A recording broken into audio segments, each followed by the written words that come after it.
क्या आप जानते हैं आपके इलेक्ट्रिकल गाड़ियों में यूज होने वाली बैटरी की अपनी लाइफ में कितनी बार चार्ज होगी ये पहले से फिक्स होता है।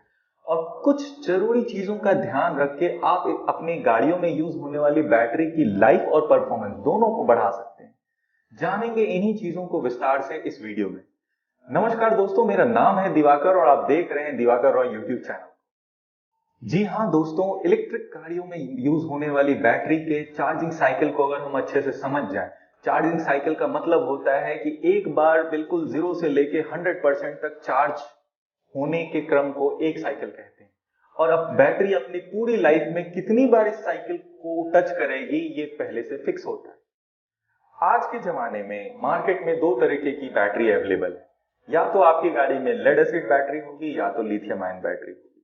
अभी इन दोनों के बीच में कंपेयर कर लेते हैं ताकि आप डिसाइड कर पाएं कि कौन सा बैटरी बेहतर है। तो देखिए दोस्तों, सबसे पहले आते हैं कि कम स्टोर में ज्यादा चार्ज कौन सा बैटरी स्टोर रख सकता है, क्योंकि वो भी आपके गाड़ी की परफॉर्मेंस पे असर डालती है। तो आप ये देखिए कि जो लेड एसिड बैटरी है, 1 किलो की अगर बैटरी है तो lead acid battery 50 watt hour charge store कर सकती है। वहीं पे लिथियम आयन बैटरी 1 केजी की बैटरी है तो वो 250 वाट आवर चार्ज स्टोर करके रख सकती है उसमें। इसके साथ ही अगर चार्जिंग टाइम की बात की जाए तो लेड एसिड को चार्ज होने में तकरीबन 6 से 7 घंटे लगते हैं, वहीं लिथियम आयन को फुल चार्ज होने में तकरीबन 4 से 5 घंटे लगते हैं। अब दूसरी बात आई कि चार्जिंग स्टोर करने की कैपेसिटी, कितनी देर तक चार्जिंग स्टोर कर सकता है। तो जो लेड एसिड बैटरी है उसमें चार्जेस लॉस भी टाइम के साथ काफी ज्यादा होते हैं कंपेयर टू लिथियम आयन।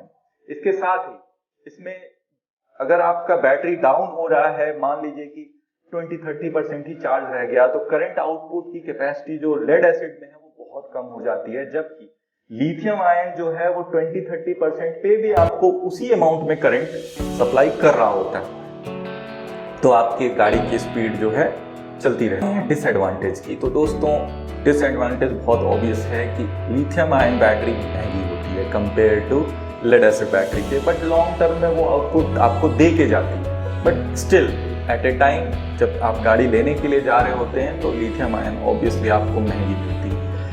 इसके तो आप मेरा पर्सनल सजेशन ये है कि आप लिथियम आयन बैटरी को ही चुनें, वो आपको लॉन्ग टर्म में बेहतर रेट ऑफ इंटरेस्ट जो है वो दे के जाएगी।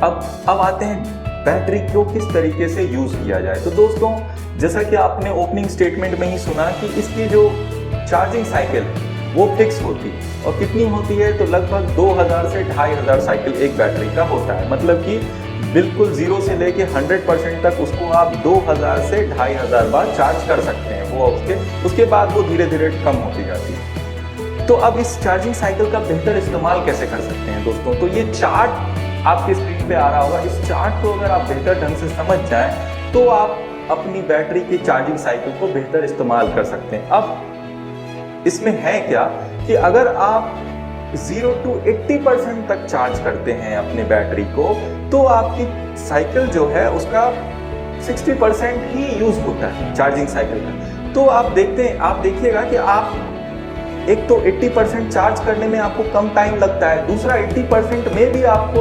ऑलमोस्ट 80-85% का जो रेंज है वो मिल ही जाता है।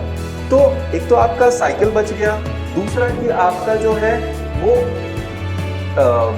रेंज भी वो दे रहा है, तो बिजली की भी बचत हुई और आपका बैटरी का लाइफ भी इंक्रीज हो गया। तो इसीलिए आप कभी भी चार्ज में लगाएं तो बैटरी को ऑलमोस्ट 20% के आसपास जो है, या लास्ट वाला जो उसका लाइन बचा हुआ है वहां पर पहुंच जाने के बाद आप बैटरी को चार्ज में लगाएं, उसको 80% तक चार्ज करें। इसके लिए दोस्तों डिवाइसेस भी मौजूद हैं जो आपको 80% चार्ज होने के बाद ऑटो कट हो जाती है। अगर आप चाहते हैं खरीदना तो मैं लिंक डिस्क्रिप्शन बॉक्स में दे दूंगा, आप वहां से उस डिवाइस को परचेज भी कर सकते हैं। बट स्टिल आप ये ध्यान में रखिए कि आप ऑलमोस्ट 80% तक ही बैटरी को चार्ज करें और फिर उसको यूज करें, और यूज करने के बाद फिर उसको डाउन करें। फिर जब लास्ट वाला एकदम लाइन रह जाए या 20% रह जाए तब आप उसको चार्ज में लगाइए। इस तरीके से अगर आप दोस्तों यूज करते हैं बैटरी को तो आपकी बैटरी की लाइफ भी इनहांस होगी, उसका चार्जिंग साइकिल का भी आपने बेहतर इस्तेमाल कर लिया और आपकी बैटरी की परफॉर्मेंस भी इंक्रीज हो जाएगी। अगर आपको इस वीडियो में दी गई जानकारियाँ यूजफुल लगी तो प्लीज़ इसे लाइक एंड शेयर कीजिएगा। चैनल पे नए आए हैं तो इसे सब्सक्राइब कीजिएगा।